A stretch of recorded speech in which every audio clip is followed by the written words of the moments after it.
Hi friends, मेरा नाम है सुशील और आप देख रहे हैं मेरा चैनल टेक्निकल नॉलेज बाय सुशील। आज का हमारा ब्लॉग है यूडिट कार्ड के ऊपर। यूडिट कार्ड की जो फुल फॉर्म है वो है यूनिक डिसेबिलिटी आईडी। विकलांगता के जो सर्टिफिकेट बनते आ रहे हैं वो पहले ऑफलाइन मोड पे बनता था कम्प्लीटली, लेकिन अब ये ऑनलाइन मोड पे भी बनना चालू हो गए हैं। पहले आपको पता ही है कि जिला अस्पताल के अंदर जाके आपको सीएमओ ऑफिस के अंदर जाना होता था। अगर आप किसी भी तरीके से विकलांगता के शिकार है, जैसे कि आप विजुअल एम्पावरमेंट है, हेयरिंग एम्पावरमेंट है, या फिर किसी और तरीके की विकलांगता किसी पर्सन के अंदर है, तो उनको गवर्नमेंट की तरफ से एक पीडब्ल्यूडी का सर्टिफिकेट इशू होता था। जैसे वो सर्टिफिकेट बनवाते थे, गवर्नमेंट की स्कीम्स के अंदर बहुत सारे जो बेनिफिट्स मिलते हैं वो ले सकते हैं। अगर मैं ऑफलाइन मोड की बात करूँ तो आपको जिला अस्पताल के अंदर जाना होता था, फिर सीएमओ ऑफिस के अंदर जाना होता था। फिर आपको वहाँ पे चेक किया जाता है कि आपको किस टाइप का डिसेबिलिटी है। अगर मेडिकल ऑफिसर ये आइडेंटिफाई करते हैं कि आपका जो मान लो कि पैर है, हाथ है, मेंटल डिसऑर्डर है आपको, या फिर किसी भी टाइप का मेडिकल टेस्ट के बाद अगर विकलांगता साबित होती है, उस हिसाब से पीडब्ल्यूडी का सर्टिफिकेट इशू हो जाया करता था और उसके अंदर एक परसेंटेज डिफाइन होता था। मैं आपको बता दूं, अगर किसी पर्सन की भी पीडब्ल्यूडी परसेंटेज 40% से नीचे है तो बहुत सारे गवर्नमेंट के बेनिफिट नहीं मिल पाते हैं। अगर आपके पास 40% से ऊपर का अगर पीडब्ल्यूडी सर्टिफिकेट इशू होता है तो वही आपके लिए बेनिफिशियल होता है। यूडिड कार्ड जो बनता है वो 3 कलर्स के अंदर बनता है। अब इसके अंदर भी ये परमानेंट भी बनता है, टेम्परेरी। जैसे आपको यहाँ पे पी देखने को मिल रहा है, इसका मतलब यह है जैसे कि कोई भी अगर हाथ कट चुका है तो वो दोबारा उग तो नहीं सकता है। अगर किसी का पैर कट गया है तो वो दोबारा उग तो नहीं सकता है। तो इस टाइप के जो भी डिसऑर्डर्स होते हैं ये परमानेंट के अंदर आते हैं। अगर किसी की डिसेबिलिटी कुछ समय के लिए है, तब वो उस कंडीशन पे जो मेडिकल ऑफिसर्स बनाएंगे आपका कार्ड, वो आपका टेम्परेरी बेसिस पे बनेगा और टी लिखा होगा। यूडिट कार्ड आपको 3 कलर के अंदर देखने को मिलता है, जैसे कि ये ब्लू कलर है, एक व्हाइट आएगा और एक येलो आएगा। अब यहाँ पे परसेंटेज के हिसाब से ये आपको कलर शो करता है। तो अगर किसी भी पीडब्ल्यूडी पर्सन को व्हाइट कार्ड इशू होता है, इसका मतलब ये है तो जो डिसेबिलिटी है वो 40% से बिलो है। अगर किसी को येलो कार्ड इशू होता है, इसका मतलब अब वो 40% से लेकर 79% तक के अंदर डिसेबिलिटी के अंदर आते हैं। अगर किसी को ब्लू कार्ड इशू होता है, इसका मतलब यह है कि वो पर्सन 80% से ज्यादा डिसेबल है। फ्रेंड, जैसे कि आपको ये सैंपल देखने को मिल रहा है, अब इसके अंदर जो यूडिट कार्ड होता है ये टोटल 18 डिजिट का होता है। अब इसके अंदर जो पहले 2 करेक्टर होते हैं वो रिप्रेजेंट करते हैं स्टेट कोड को, जो अगले 2 अंक होते हैं वो डिस्ट्रिक्ट का कोड होता है। नेक्स्ट जो एक डिजिट होता है वो सीएमओ कोड होता है, और जो अगले 2 डिजिट होते हैं वो डिसेबिलिटी टाइप को शो करता है। और नेक्स्ट इसके बाद जो 4 डिजिट होते हैं वो आपका ईयर ऑफ बर्थ शो करता है पीडब्ल्यूडी का। और जो इसके बाद जो 6 डिजिट होते हैं वो रनिंग नंबर होते हैं, एंड जो लास्ट डिजिट होता है का सिक्योरिटी रीजन की वजह से शो किया जाता है। ब्लू कलर का जो यूडिट कार्ड है, इसके अंदर आपको देखने को मिलता है लेफ्ट साइड पे अशोक स्तंभ, राइट साइड पे आपको स्टेट का लोगो देखने को मिलता है। फिर इसके बाद आपको जिस पर्सन के नाम से इशू हुआ है उसका नाम देखने को मिलता है। यूडिट नंबर 18 डिजिट का होता है, जैसे कि मैंने आपको बताया कि इस पूरी सीरीज का क्या मतलब होता है। और फिर ये डिसेबिलिटी टाइप किस टाइप का डिसेबिलिटी इनको इशू हुआ है, ये लोकोमोटर डिसेबिलिटी इनको इशू हुआ है। पी दिखा रहा है कि परमानेंट है, मतलब ये रिकवर नहीं कर सकते हैं उस डिसेबिलिटी से। और फिर इनका जो ईयर ऑफ बर्थ है वो आपको यहाँ पे देखने को मिलता है। अब इनका जो परसेंटेज ऑफ डिसेबिलिटी है 85% अगर है, मतलब ये है कि ये अगर कहीं भी दिखाएंगे तो अगर गवर्नमेंट ने कोई भी गवर्नमेंट की स्कीम लॉन्च करी है तो उसके अंदर ये बेनिफिट ले सकते हैं। और ये किस डेट को ये इशू हुआ है, और ये वैलिड अप टू परमानेंट है, इसका कोई भी एक्सपायरी नहीं है। फ्रेंड, मैं आपको बता दूं, सीएमओ के थ्रू ऑफलाइन मोड के अंदर जो भी पीडब्ल्यूडी सर्टिफिकेट इशू होते थे उसका जो एक फॉर्मेट है वो इस टाइप का हुआ करता था। इसके अंदर उस पर्सन का नाम लिखा होता है, वो किसके बेटे हैं यह लिखा होता है, और फिर जो उनकी एज है ये डिफाइंड होती है, और किस रीजन से वो डिसेबल्ड हैं वो डिफाइन होता है, और इनका जो कितना परसेंटेज है डिसेबिलिटी का वो यहाँ पे लिखा जाता है। किस डॉक्टर ने इनको ये डिसेबिलिटी सर्टिफिकेट इशू करके दिया है। 2-3 डॉक्टर का यहाँ पे सिग्नेचर अवेलेबल है, और किस डेट को ये इशू हुआ था वहाँ पे वो डेट भी मेंशन कर देते हैं। फिर यहाँ पे आपको देखने को मिलता है सिविल सर्जन कम सीएमओ नुम सिटी से ये इशू हुआ था, वहाँ पे उनके साइन अवेलेबल हैं सीएमओ के, और उनका स्टम्प भी अवेलेबल है, तो ये आपको देखने को मिल जाता है। फिर इसके बाद जिस पर्सन के नाम से ये इशू हुआ है उसका एक फोटो भी लगा होता है। फ्रेंड, अगर आप ऑनलाइन इसको बनवाते हैं तो ऑनलाइन भी उसी तरीके से ही आपको देखने को मिलता है। ये एक डिजिटल सर्टिफिकेट है,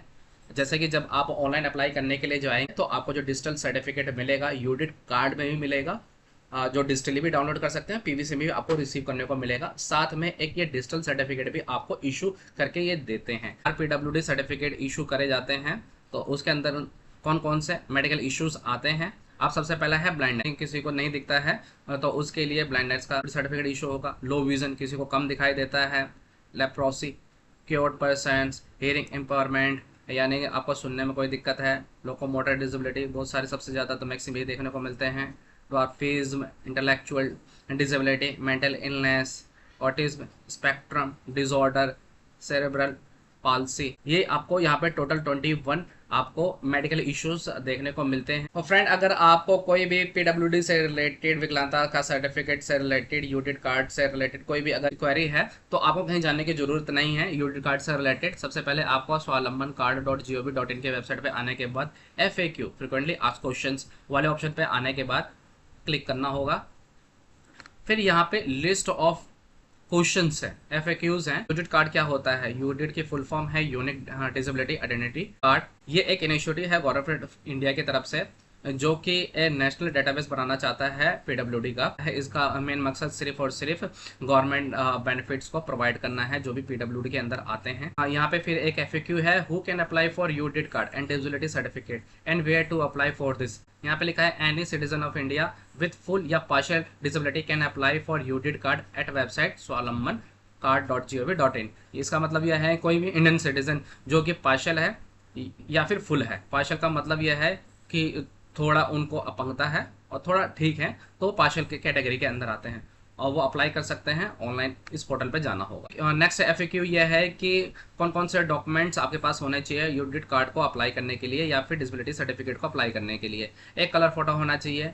डिसेबिलिटी सर्टिफिकेट अगर है आपके पास तो वो भी चल जाएगा। आधार कार्ड और एड्रेस का कोई भी एक अदर डॉक्यूमेंट भी आपके पास होना चाहिए। नेक्स्ट FAQ है कि what is the validity of UDID card and disability certificate. क्या यूडिट कार्ड की कोई वैलिडिटी होती है या डिसेबिलिटी सर्टिफिकेट कोई वैलिडिटी होती है? तो उन्होंने डिफाइन करा है कि यहाँ पे जो यूडिट कार्ड है या डिसेबिलिटी सर्टिफिकेट है वो 2 टाइप्स के होते हैं, 2 टाइप्स के होते हैं।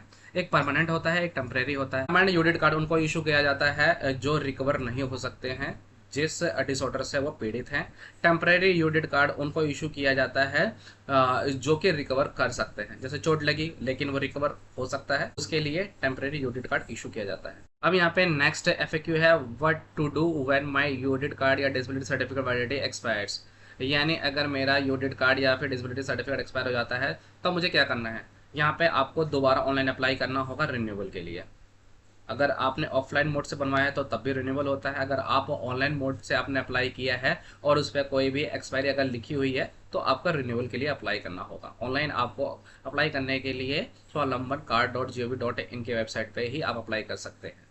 फ्रेंड, प्रोसेस क्या होता है यूडिट कार्ड को अप्लाई करने के लिए, डिसेबिलिटी सर्टिफिकेट को अप्लाई करने के लिए? अगर आप ऑनलाइन जाते हो, यहाँ पे कुछ नंबर ऑफ स्टेप है, 6 नंबर ऑफ स्टेप है। पहले स्टेप के अंदर क्या है कि आप फ्रेश अप्लाई करते हैं। अगर आपका यूडिट कार्ड एक्सपायर हो जाता है तो आप रिन्यू भी कर सकते हैं।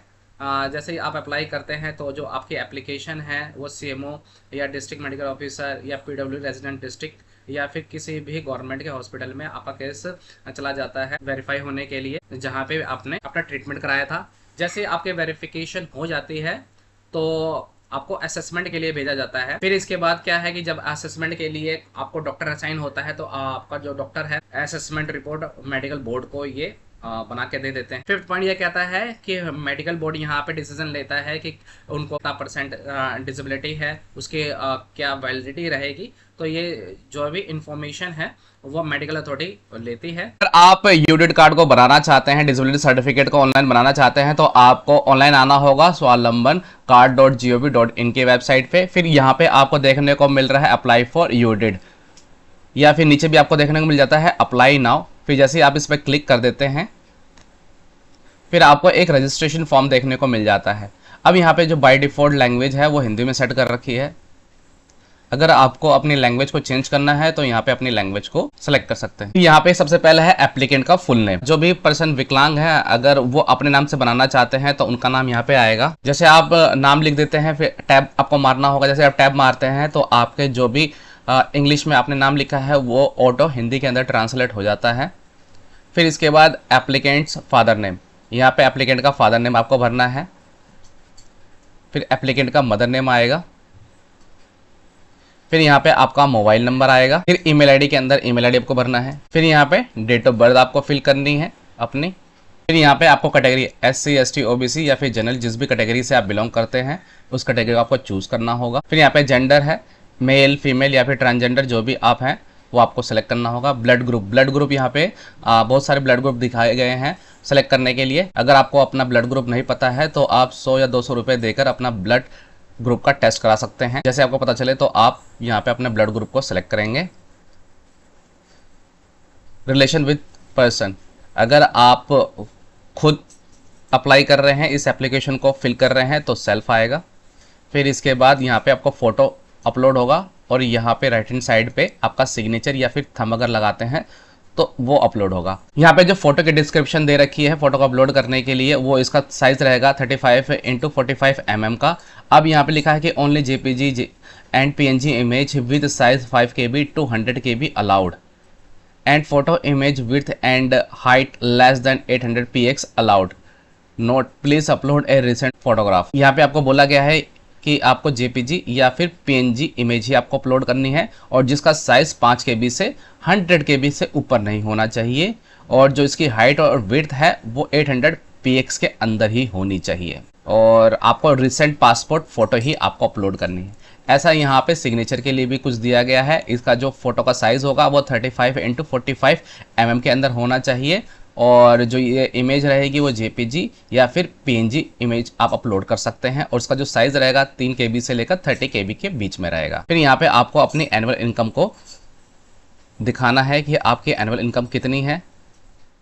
एनुअल इनकम से कोई फ़र्क नहीं पड़ता है, अगर आप एजुकेटेड हैं या इलिटरेट हैं, और हाईएस्ट क्वालिफिकेशन आपको यहाँ पे सेलेक्ट करनी है। अगर आप ग्रेजुएट है तो ग्रेजुएट सेलेक्ट करेंगे, इलिटरेट है तो इलिटरेट सेलेक्ट करना होगा। एम्प्लॉयड या फिर अनएम्प्लॉयड, आप जॉब करते हैं तो एम्प्लॉयड पे सेलेक्ट होगा, अगर जॉब नहीं करते हैं तो अनएम्प्लॉयड पे सेलेक्ट करेंगे आप। आइडेंटिटी प्रूफ के अंदर यहाँ पे बहुत सारे डॉक्यूमेंट्स दे रखे हैं, मैं रिकमेंड करूँगा आपको आधार कार्ड ही सेलेक्ट करना है और आधार कार्ड को ही आपको अपलोड करना है। आधार कार्ड के अंदर अपलोड करने के लिए JPG PNG या फिर PDF को आप अपलोड कर सकते हैं और इसका जो साइज़ होगा वो 10 KB से लेकर 500 KB के अंदर ही आपको अपलोड करना है। फिर यहाँ पे आपको आधार नंबर में आपका आधार नंबर फिल करना है। यहाँ पे आपको आई एग्री वाले बटन पे क्लिक करना है। फिर एड्रेस फॉर कॉरेस्पॉन्डेंस, फिर यहाँ पे जो भी आपका PVC कार्ड डिलीवर होगा वो किस एड्रेस पे होगा। यहाँ पे है nature of document for address proof. Address proof के लिए आप कौन सा डॉक्यूमेंट देना चाहते हैं, जैसे कि PVC कार्ड आपका किस एड्रेस पे आएगा उस एड्रेस का आपको कोई भी वैलिड डॉक्यूमेंट देना पड़ेगा। अगर आपके आधार कार्ड के अंदर वो एड्रेस है तो आधार कार्ड सेलेक्ट करेंगे, अगर वोटर ID कार्ड के अंदर है तो वोटर ID कार्ड को सेलेक्ट करेंगे। जैसे कि सपोज करो कि जो मैं अपना PVC कार्ड रिसीव करना चाहता हूँ वही एड्रेस आधार कार्ड के ऊपर अवेलेबल है तो आधार कार्ड आपको सेलेक्ट करना है और आधार कार्ड के अंदर जो भी एड्रेस है वो डिट्टो आप यहाँ पे एड्रेस फील्ड के अंदर मेंशन करेंगे और यहाँ पे प्रूफ ऑफ रेजिडेंस एड्रेस का जो डॉक्यूमेंट आपने आधार कार्ड सेलेक्ट किया है उस आधार कार्ड को यहाँ पे आपको अपलोड करना होगा। मैंने आपको बताया कि इसका जो मैक्सिमम साइज होगा 10 KB से 500 KB के अंदर होगा। फिर यहाँ पे आपको स्टेट या फिर यूनियन टेरिटरी से अगर आप बिलोंग करते हैं तो वो आपको चूज़ करना है। सपोज करो कि अगर मैं दिल्ली से बिलोंग करता हूँ तो दिल्ली चूज़ करूँगा, डिस्ट्रिक्ट मेरा जो भी पड़ता होगा वो मैं यहाँ पे सेलेक्ट कर लूँगा। फिर यहाँ पे जो भी सब डिस्ट्रिक्ट पड़ेगा आपको यहाँ पे चूज़ करना है और फिर इसके बाद जो भी आपका ब्लॉक पड़ता होगा वो आप यहाँ पे चूज़ करेंगे। जो भी पिन कोड होगा आपको यहाँ पे सेलेक्ट करना होगा। यहाँ पे लिखा है disability details, in case of multiple disabilities please choose 2 और more out of the 20 disabilities. यहाँ पे आपको 20 डिसेबिलिटीज देखने को मिलती है डिसेबिलिटी टाइप के अंदर। जैसे आप क्लिक कर देते हैं तो आपको अगर मल्टीपल डिसेबिलिटीज है तो आप मल्टीपल डिसेबिलिटी को चूज भी कर सकते हैं। अगर किसी को ब्लाइंडनेस की दिक्कत है तो वो उस पर चूज़ करेंगे, अगर लो विजन की भी दिक्कत है तो आपको ये वाले ऑप्शन पे भी क्लिक करना है। फिर इसके बाद डिसेबिलिटी ड्यू टू किस वजह से हुई है, यहाँ पे जो एक्शन रहेगा किस वजह से आपको डिसेबिलिटी हुई थी, एक्सीडेंट से हुई थी, डिसीज से हुई, बीमारी की वजह से, किसी चीज़ की इन्फेक्शन से हुआ है, मेडिसिन से हुआ है, तो जो भी रीज़न रहा होगा डिसेबिलिटी का उस रीज़न को आपको सिलेक्ट करना होगा। फिर जो आपके डिसेबिलिटी है बर्थ से है, अगर बर्थ से तो यस करेंगे तो आपको कोई भी डेट मेंशन नहीं करने के लिए आएगा। अगर आप नो करेंगे तो इसका मतलब ये है कि आपको डिसेबिलिटी कब से हुई थी। तो डिसेबिलिटी कब से हुई है, यहाँ पे डिसेबिलिटी सिंस का ऑप्शन आएगा और उसके बाद फिर आपको वो ईयर सेलेक्ट करना होगा। फिर इसके बाद do you have disability certificate, अगर आपके पास है तो इस पर क्लिक करेंगे। मैं रिकमेंड करूँगा तो सबसे पहले आप डिसेबिलिटी सर्टिफिकेट को अगर ऑफलाइन बनवाते हैं तो बहुत सारी डिटेल आपको पता चल जाती है कि कौन कौन से कैटेगरी के अंदर आपको अपने डिसेबिलिटी की कैटेगरी चूज़ करनी है, उसका परसेंटेज क्या भरना है, वो सब आपको पता चल जाएगा पहले से ही। अगर आप ऑनलाइन फिल कर देते तो ये सारी चीज़ें आपको पता नहीं चलती हैं। अगर यहाँ पे यस सेलेक्ट करते हैं, डिसेबिलिटी सर्टिफिकेट अगर आपके पास होता है, यस सेलेक्ट करने के बाद फिर आपको यहाँ पे डिसेबिलिटी सर्टिफिकेट को अपलोड करने का ऑप्शन आ जाता है। वो डिसेबिलिटी सर्टिफिकेट आपको 10 KB से लेकर 500 KB के अंदर ही इमेज को आपको बनाना होगा और इसका जो फॉर्मेट रहेगा JPG, PNG या फिर PDF में भी आप अपलोड कर सकते हैं। हर किसी डिसेबिलिटी सर्टिफिकेट का या फिर कोई भी गवर्नमेंट के थ्रू कोई भी सर्टिफिकेट इशू होता है उसमें एक सीरियल नंबर या फिर उसका रजिस्ट्रेशन नंबर होता है। तो बिल्कुल उसी तरीके से ही जो आपका डिसेबिलिटी सर्टिफिकेट होता है उसका भी एक रजिस्ट्रेशन नंबर होता है। उस रजिस्ट्रेशन नंबर को आपको यहाँ पे फिल करना है, सीरियल नंबर या फिर रजिस्ट्रेशन नंबर ऑफ सर्टिफिकेट वाले ऑप्शन पे। Date of issuance of certificate के अंदर भरना है आपका ये सर्टिफिकेट किस डेट को इशू हुआ था। डिटेल्स ऑफ इशूइंग अथॉरिटी, किस इशूइंग अथॉरिटी ने आपका ये मेडिकल सर्टिफिकेट इशू किया था, चीफ मेडिकल ऑफिस ने किया था या फिर मेडिकल अथॉरिटी ने किया था, ये आपको देखने को आपके सर्टिफिकेट में मिल जाता है। तो जो भी होगा वो आपको सेलेक्ट करना होगा। फिर डिसेबिलिटी परसेंटेज भी आपको डिफाइन होगा आपके डिसेबिलिटी सर्टिफिकेट पे, तो वो आपको यहाँ पे फिल करना हो। अगर आपके पास डिसेबिलिटी सर्टिफिकेट नहीं है तो आपको नो पे क्लिक करना है। जब नो पे क्लिक कर देंगे तो सारे ऑप्शन हट जाएंगे और फिर इसके बाद ऑप्शन आता है hospital for assessment, issue of UDID card disability certificate. इसका मतलब यह है कि आप किस हॉस्पिटल के अंदर जांच कराने के लिए जाना चाहते हैं। और फिर इसके अंदर एक ऑप्शन आता है is your treating hospital in other state या डिस्ट्रिक्ट। इसका मतलब यह है कि जैसे कि आपने अभी जो आधार कार्ड अपलोड किया उसके अंदर जो एड्रेस आपने दिया अगर दिल्ली का है तो दिल्ली वाले ऑप्शन के लिए आपको नो पे सेलेक्ट करना पड़ेगा। यहाँ पे जैसे कि साफ साफ लिखा गया है कि आप अपना ट्रीटमेंट अदर स्टेट के अंदर कराना चाहते हैं तो यस वाले ऑप्शन पे क्लिक करना होगा। अगर सेम स्टेट में कराना चाहते हैं तो नो क्लिक करने के बाद फिर यहाँ पे आपको आपका गवर्नमेंट का हॉस्पिटल आ जाएंगे, तो वो आपको यहाँ पे सेलेक्ट करना है। तो जो भी लिस्टेड यहाँ पे हॉस्पिटल्स हैं पिन कोड के हिसाब से आपको देखने को मिल जाता है, तो आप उसको चूज कर लेंगे। अदर स्टेट के अंदर कराना चाहते हैं तो यस पे क्लिक करने के बाद फिर यहाँ पे आपको अपना वो स्टेट चूज करना होगा। अगर मैं यूपी से कराना चाहता हूँ, उत्तर प्रदेश से कराना चाहता हूँ, तो अपना स्टेट यूपी सेलेक्ट कर लूँगा। फिर हॉस्पिटल ट्रीटिंग डिस्ट्रिक्ट, किस डिस्ट्रिक्ट के अंदर आप कराना चाहते हैं तो आप वो चूज़ कर लेंगे। फिर इसके बाद उस हॉस्पिटल का जो नाम है अलीगढ़ के अंदर वो कौन सा आ रहा है, मलखान सिंह डिस्ट्रिक्ट हॉस्पिटल ये आ रहा है, तो आप वो चूज़ कर लेंगे। फिर इसके बाद आपको कैप्चा फिल करना है। फिर इसके बाद यहाँ पे एक कंसेंट दिया हुआ है, I hereby declare that what is stated above is true to the best of my knowledge वाले चेकबॉक्स पे क्लिक करने के बाद आपको सबमिट बटन पे क्लिक करना है। जैसे आप क्लिक कर देते हैं तो आपको यहाँ पे प्रीव्यू के लिए दिखा देगा और यहाँ पे आपको एडिट के लिए आ जाएगा और एक फाइनल सबमिट के लिए ऑप्शन आ जाएगा। अगर आपके डिटेल कुछ भी आपको लगता है कि अपडेट करने लायक है तो आप एडिट पे जाने के बाद उस इन्फॉर्मेशन को आप अपडेट करेंगे। अगर सारी इन्फॉर्मेशन आपकी ठीक है तो आपको फाइनल सबमिट बटन पे क्लिक करना होगा।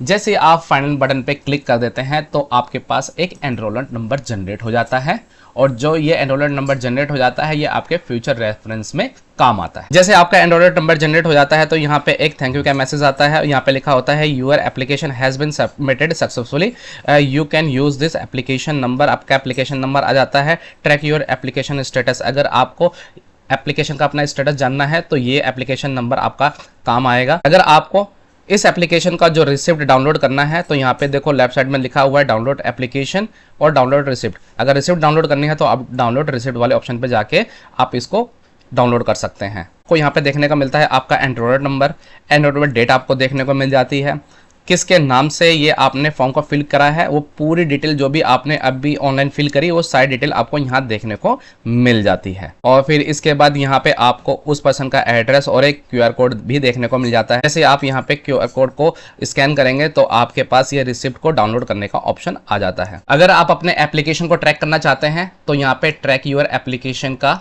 ऑप्शन है, आपको इस वाले ऑप्शन पे क्लिक करना होगा। जैसे आप क्लिक कर देते हैं तो यहाँ पे आपको 4 ऑप्शन दिखाता है एप्लीकेशन को ट्रैक करने के लिए। यूडिट नंबर से ट्रैक कर सकते हैं, एनरोल नंबर से ट्रैक कर सकते हैं, मोबाइल नंबर से ट्रैक कर सकते हैं और आधार नंबर से भी आप ट्रैक कर सकते हैं।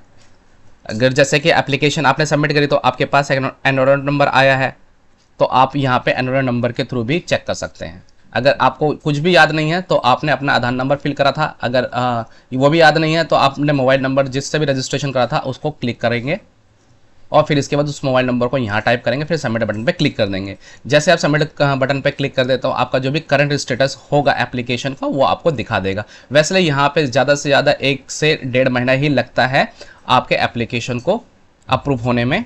और जैसे कि मैंने आपको बताया कि यहाँ पे असेसमेंट के लिए आपको जाना होता है, तो असेसमेंट करवाने के लिए आपको यानी जांच कराने के लिए जिस भी आपने मेडिकल हॉस्पिटल को चूज़ किया था, आपको वहाँ पे जानने के लिए आपको बात करनी होगी कि किस डेट को आपको जाना है, किस डेट को आपको जाना है। अगर आपको नहीं पता चल रहा है ऑनलाइन, तो यहाँ पे आपको देखने को मिल रहा है कॉन्टैक्ट अस का ऑप्शन, यहाँ पे आपको क्लिक करना होगा। फिर यहाँ पे आप अपना नाम, email ID, mobile number, subject लिखने के बाद फिर यहाँ पे जो भी मैसेज आप टाइप करना चाहते हैं वो टाइप कर सकते हैं, और कोई भी डॉक्यूमेंट अगर अपलोड करना चाहते हैं तो वो अपलोड कर देंगे। कैप्चा फिल करने के बाद आप सबमिट कर सकते हैं अपनी क्वेरी को। अगर वहाँ से नहीं रिप्लाई आता है तो यहाँ पे आपको देखने को मिलता है कॉन्टैक्ट इन्फॉर्मेशन, यहाँ पे वो एड्रेस आ जाएगा, फिर इसके बाद मोबाइल नंबर और ईमेल आईडी आ जाती है। अगर आप डायरेक्ट बात करना चाहते हैं तो मोबाइल नंबर, यहाँ पे टेलीफोन नंबर दिया गया है, आप इस टेलीफोन नंबर पर बात कर सकते हैं। और डायरेक्ट मेल करना चाहते हैं तो ये ईमेल आईडी है, आप इस पर ईमेल भेज सकते हैं। सबसे ज़्यादा तो दिक्कत इसी बात की होती है ऑनलाइन के अंदर कि आपको जो असेसमेंट कराने के लिए जाना है, जो जांच कराने के लिए जाना है अपना, उस हॉस्पिटल में आपका डेट क्या असाइन होगा और फिर इसके बाद आपका ट्रीटमेंट किस डेट को होगा, वो बस इसी बात का ध्यान रखना होता है। जैसे आप ट्रीटमेंट करा लेते हैं, फिर इसके बाद आपकी वेरिफिकेशन होती है, फिर इसके बाद वो डिजिटली बैकएंड साइड से आपका सारा काम हो जाता है। फिर आप एप्लीकेशन के स्टेटस को जैसे ही चेक करते हैं, जैसे ही अप्रूव हो जाएगा तो आपका डिजिटल सर्टिफिकेट डाउनलोड हो जाता है। यूडिड कार्ड पहले तो डिजिटल सर्टिफिकेट आप डाउनलोड भी कर सकते हैं, और वहाँ पे डिसेबिलिटी सर्टिफिकेट भी एक सेकंड तरीके से आप डाउनलोड भी कर सकते हैं। फिर इसके बाद गवर्नमेंट डायरेक्टली आपके यूडिड कार्ड को आपके कॉरेस्पॉन्डेंस एड्रेस पे भेज देती है, जो कि आपको पीबीसी फॉर्मेट में मिलता है। तो फ्रेंड, हमने देखा है कि यूडिड कार्ड किस तरीके से हम ऑनलाइन अप्लाई कर सकते हैं, किस तरीके से हम एप्लीकेशन को ट्रैक कर सकते हैं। फ्रेंड, इस तरीके की वीडियो को देखने के लिए आप मेरे चैनल को लाइक एंड सब्सक्राइब करते रहें। Thank you.